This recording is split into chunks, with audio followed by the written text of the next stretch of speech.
Hi class, welcome to another lecture about the addition of vectors.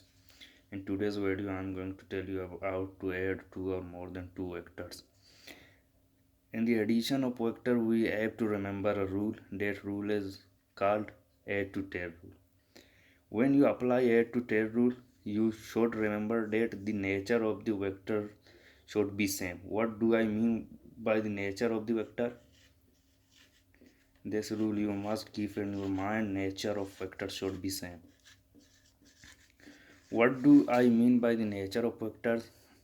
If this is a vector A and this is a vector B, if A is representing suppose force, then B must represent force. A is representing force and B also represent force. This is known as nature of vector. If one vector is representing velocity and the another one is representing force, then you are adding. It is not allowed in the addition rule of vectors. Their nature must be same. Force with force, velocity with velocity, acceleration with acceleration, and that's it. That means the nature of vector should be same. And the first rule of the addition is known as add to tail rule.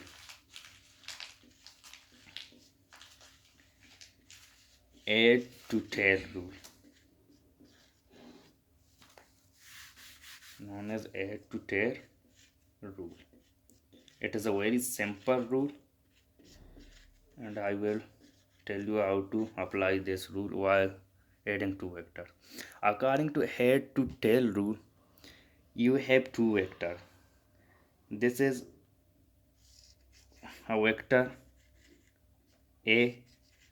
This is a vector with this direction B.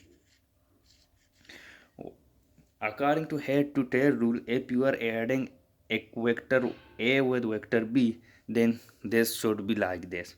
The direction should be same. Do not make the direction in the opposite direction. No, the direction of the vector must be the same. Suppose the direction of the A is in the east side, then I am going to write this, represent this vector like this. The direction of A, and I will write here A. According to add to tail rule, the tail of the second vector should be placed at the head of the first vector.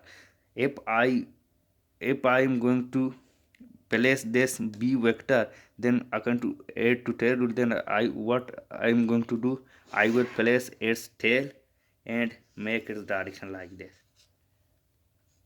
This is the tail of the second vector should be placed at the head of the first vector that, and the resultant vector, you are going to get the resultant vector by here.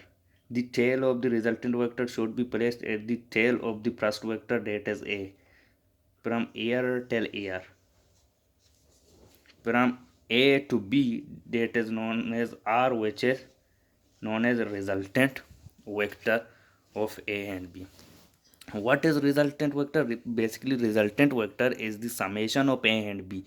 Where resultant vector come from? Resultant vector come from by the adding of A and B, and then I write it in this way, that addition resultant of vector is equal to A plus B.